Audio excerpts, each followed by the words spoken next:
Hello, എല്ലാവർക്കും എൻ്റെ പുതിയൊരു വ്ളോഗിലേക്ക് സ്വാഗതം. നിങ്ങൾ കരുതും ഞാൻ ഇത്ര രാവിലെ എവിടെ പോകാനായിട്ട് ഒരുങ്ങി നിൽക്കുവാന്ന്. ഇന്ന് ചെറിയൊരു ഗോൾഡ് ഷോപ്പിങ്ങാണ്. അതിന് പോകുന്നതിൻ്റെ സന്തോഷം എൻ്റെ മുഖത്ത് കാണുന്നത്. പിന്നെ ഒരുങ്ങിക്കഴിഞ്ഞാൽ ചെറിയൊരു ഫോട്ടോഷൂട്ട് നിർബന്ധമാണല്ലോ. രാവിലെ തന്നെ ഞാൻ പണികളെല്ലാം പെട്ടെന്ന് തീർത്ത് വെച്ചിട്ട് തയ്യാറായിട്ട് ഇറങ്ങി.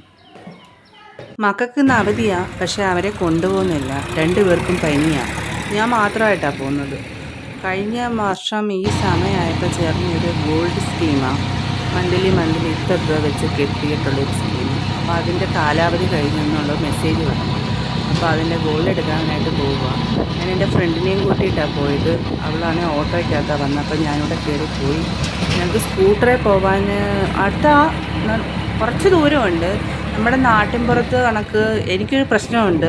എത്ര വട്ടം എന്നെ ഒരു വഴി കൊണ്ട് കാണിച്ചാലും എനിക്ക് പെട്ടെന്ന് അങ്ങോട്ട് മനസ്സിലാവില്ല. നാട്ടിൻപുറത്തെ വഴികളാകുമ്പോൾ നമ്മൾക്ക് എന്തെങ്കിലുമൊക്കെ ഒരു അടയാളം കൊടുക്കാം, മനസ്സിലാവും. പക്ഷേ സിറ്റി ആകുമ്പം അങ്ങോട്ടൊരു റോഡ് ഇങ്ങോട്ടൊരു റോഡ്, ഒരിടത്ത് ചെന്ന് അഞ്ചാട്ട് റോഡ്. അപ്പോൾ എനിക്ക് പെട്ടെന്ന് കൺഫ്യൂഷനാവും. എത്ര വട്ടം എന്നെ കൊണ്ടുപോയി കാണിച്ചാലും എനിക്ക് മനസ്സിലാവില്ല. ഇതിപ്പോൾ ഞാൻ പോകുന്നത് ജോധ്പൂരിലെ സർദാർപുരയിലോട്ടാണ്. അവിടെയാണ് ജ്വല്ലറികളൊക്കെ ഒരുപാടുള്ളത്. അവിടെ Josco jewellery, Kalyan jewellery, Malabar jewellery, Malabar gold and diamonds, അതെല്ലാം അവിടെ ഉള്ളത്. ജ്വല്ലറീസ് എല്ലാം ഉള്ളത് സർദാർപുരയിലാണ്.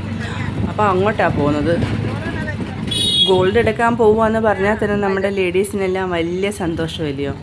പക്ഷേ നമ്മുടെ ഹസ്ബൻഡിന് വലിയ സന്തോഷം ഉണ്ടാവുമെന്ന് എനിക്ക് തോന്നുന്നില്ല. ഗോൾഡിന് ഇപ്പോൾ ഇത്രയും വില കൂടിയപ്പം ജ്വല്ലറി പോകാമെന്ന് വിളിച്ചാൽ പോലും അവർക്ക് ഭയങ്കര മടിയാണ് വരാൻ. ഞങ്ങൾ മലബാർ ഗോൾഡിൽ വന്ന് ഇവിടെ കൂടുതലും രാജസ്ഥാൻ ടൈപ്പിൽ ട്രഡീഷണലായിട്ടുള്ള ഓർണമെൻറ്റ്സാണ് കൂടുതലും ഉള്ളത്. സ്റ്റാഫ് എല്ലാം ഹിന്ദിക്കാരാണ്. പിന്നെ ഇവിടുത്തെ മാനേജർ ഒരു മലയാളി സാറാണ്. ഞാൻ മുന്നേ കണ്ടിട്ടുണ്ട്. കേരള സമാജത്തിൻ്റെ അയ്യപ്പ അമ്പലത്തിൽ പോയപ്പോൾ ഞാൻ മുന്നേ സാറിനെ കണ്ട് പരിചയപ്പെട്ടിട്ടുണ്ട്. അപ്പോൾ ചേട്ടൻ വിളിച്ച് പറഞ്ഞിട്ടുണ്ടായിരുന്നു ഞാൻ വരുമെന്നുള്ളത്. അതുകൊണ്ട് സാർ എന്തേന്നുള്ളൊരു നോട്ടത്തിലായിരുന്നു ഞങ്ങൾ. പിന്നെ എൻ്റെ നോട്ടം മൊത്തം ആ കണ്ണാടിക്കൂട്ടിലുള്ള ജ്വല്ലറികളിലായിരുന്നു. പെട്ടെന്ന് തന്നെ സാറിനെ ഞങ്ങൾ കണ്ട്.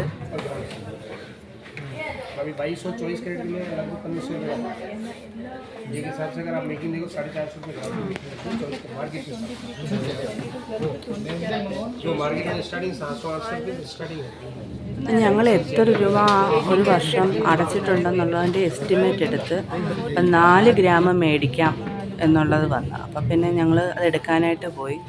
അപ്പോൾ എനിക്ക് വേണ്ടത് ജുമുക്കയായിരുന്നു വേണ്ടത്. അപ്പോൾ കമ്മലിൻ്റെ സെഷനിലോട്ട് ഇരുന്നപ്പം ഇവിടുത്തെ മാതിരിയുള്ള ചെറിയ ചെറിയ കമ്മലുകൾ കാണിച്ച്. അപ്പോൾ എനിക്കത് അങ്ങോട്ട് ഇഷ്ടപ്പെട്ടില്ല. അപ്പോൾ പിന്നെ ഞാൻ ജുമുക്ക കാണിക്കാൻ പറഞ്ഞപ്പോൾ അവർ ജുമുക്ക കാണിച്ച്. ജുമുക്കയുടെ വലിയൊരു കളക്ഷൻ തന്നെ ഉണ്ട്. എൻ്റെ ആ കൈ എടുത്തേക്കുന്ന ആ ജുമുക്ക എനിക്ക് ആദ്യം ഇഷ്ടപ്പെട്ടത്. പിന്നെ ചാന്തുബാലി എന്ന് പറയുന്ന ടൈപ്പിൽ അങ്ങനെ വന്നിട്ട് താഴെ ഒരു ജുമുക്ക. പക്ഷേ അത് 11 ഗ്രാം ആയതുകൊണ്ട് ഞാനങ്ങ് തിരിച്ച് വെച്ച്. നമ്മുടെ ബഡ്ജറ്റിൽ 4 ഗ്രാമെല്ലാം മേടിക്കാൻ പറ്റത്തുള്ളൂ. പിന്നെ ഞാൻ വേറെ കൊട പോലത്തെ ഒരു ജിമ്മക്ക എടുത്ത്. അതും വന്നിട്ട് 5 ഗ്രാമിന് മേളിലുണ്ട്. ആ കാണുന്നതൊക്കെ 11 ഗ്രാം. ഫസ്റ്റ് കാണുന്ന ആ കമ്മലായിരുന്നു എനിക്ക് ആദ്യമേ ഇഷ്ടപ്പെട്ടത്. പക്ഷെ അത് 11 ഗ്രാം ആയതുകൊണ്ട് നമുക്ക് എടുക്കാനൊക്കെ പണ്ടത്തെ പോലെ 1 ഗ്രാമോ 2 ഗ്രാമോ അങ്ങനെ ഇത്രയും വില കൂടിയിരിക്കുന്ന സമയത്ത് എടുക്കാൻ പറ്റത്തില്ലല്ലോ. പിന്നെ ഈ ഒരു ജിമുക്ക, പക്ഷെ ഇത് വളരെ ചെറുതാണ്. ഞാൻ കാത് വെച്ച് നോക്കിയപ്പം വളരെ ചെറുതാണ്. ഇത് 4 ഗ്രാം ഉണ്ട്. പക്ഷേ ചെറിയ കമ്മല, അത്രയ്ക്ക് കട്ടിയുമില്ല. അതുകൊണ്ട് അതങ്ങ് തിരിച്ച് വെച്ച്. പിന്നെ എനിക്ക് കൺഫ്യൂഷനായി ഏതെടുക്കണോ എന്നുള്ളത്. പിന്നെ ദാണ്ട് ഈ കമ്മലെടുത്ത് നോക്കി. ഇതും കുഴപ്പമില്ല. ഇതിവിടുത്തെ പിന്നെ രാജസ്ഥാൻ ടൈപ്പിലൊരു സൈസിലെ ജിമുക്കായാണ്. അവർക്ക് നമ്മുടെ ജിമുക്കായി ഇവിടെയുള്ള ജിമുക്കായിട്ട് കുറച്ച് എന്തെങ്കിലുമൊക്കെ ഒരു വ്യത്യാസം കൊടുക്കും.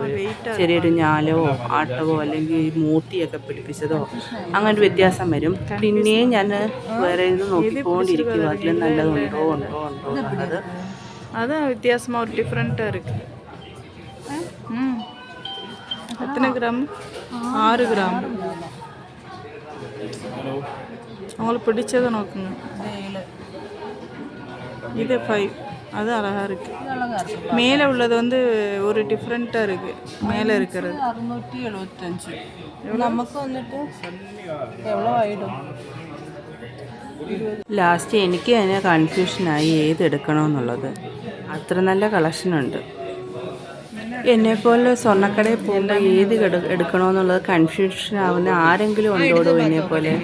എനിക്കങ്ങനെ ഏതെടുക്കണമെന്നുള്ള കൺഫ്യൂഷനാണ്. പിന്നെ ഞാൻ ഒരെണ്ണം സെലക്ട് ചെയ്ത് എനിക്കിഷ്ടപ്പെട്ടത് അത് മാറ്റി വെച്ചിട്ടുണ്ട്. ഞാനത് വീഡിയോയുടെ ഏറ്റവും ലാസ്റ്റ് കാണിക്കുന്നുള്ളൂ. അതൊരു സസ്പെൻസ് ആയിരിക്കട്ടെ.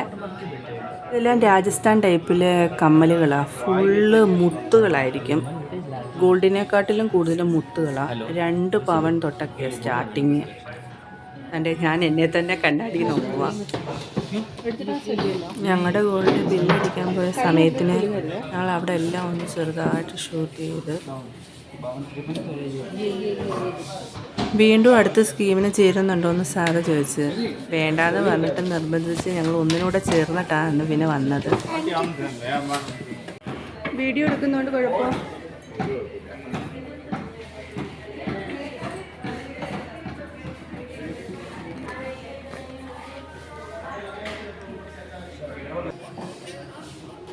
ഞങ്ങളുടേത് സെലക്ഷൻ ആയി കഴിഞ്ഞപ്പോൾ ഞങ്ങൾ ബില്ലിംഗ് സൈഡിലോട്ട് പോയി. ഇതെല്ലാം വലിയ വലിയ ചെയിനുകളാണ്. മാസാമാസം കുറച്ച് പൈസ ഇങ്ങനെ മാറ്റി വെച്ച് സ്വർണം മേടിക്കുന്നത് നല്ലത് തന്നെയാണ്. അല്ലാതെ ഇപ്പോഴത്തെ വിലയ്ക്ക് നമുക്ക് മൊത്തമായിട്ട് മേടിക്കാൻ കഴിയില്ലല്ലോ. ബില്ലൊക്കെ അടച്ച് പെട്ടെന്ന് വീട്ടിൽ വന്ന് ഈ ജിമിക്കയാണ് ഞാൻ എടുത്തത്. എനിക്കിത് കണ്ടപ്പോഴേ ഇഷ്ടപ്പെട്ട്. 5 ഗ്രാം ഉണ്ടിത്. അപ്പോൾ ഇന്നത്തെ വീഡിയോ ഇത്രയൊക്കെ ഉള്ളൂ. എൻ്റെ വീഡിയോ ഇഷ്ടപ്പെടുകയാണെങ്കിൽ സബ്സ്ക്രൈബ് ചെയ്യാനും ഷെയർ ചെയ്യാനും കമൻ്റ് ഇടാനും ലൈക്ക് ചെയ്യാനും മറക്കരുത്. താങ്ക്